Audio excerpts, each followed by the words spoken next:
بسم اللہ الرحمن الرحیم۔ میں ڈاکٹر محمد صدیق آپ کو اپنے یوٹیوب چینل میں خوش آمدید کہتا ہوں۔ میں آج آپ کی توجہ جس موضوع کی طرف کرنا چاہ رہا ہوں وہ یہ ہے کہ بعض دفعہ انسان کو پیٹ میں درد ہوتا ہے، اسے بار بار پاخانے کی حاجت ہوتی ہے۔ تو اس طرح کی کیفیت جب بھی ہو تو کوئی گھبراہٹ کی ضرورت نہیں ہے۔ یہ ایک ہو جاتا ہے، انسان کھانے پینے کی بد احتیاطی کی وجہ سے بھی ہو جاتا ہے۔ تو اس کے لیے ہمارے پاس ہومیوپیتھک میں ایک دوا ہے جس کا نام ہے نیٹرم فورس۔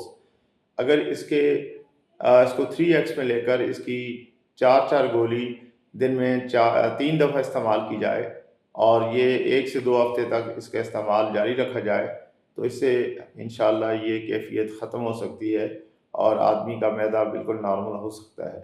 امید ہے کہ بہت سارے لوگ اس سے فائدہ اٹھائیں گے۔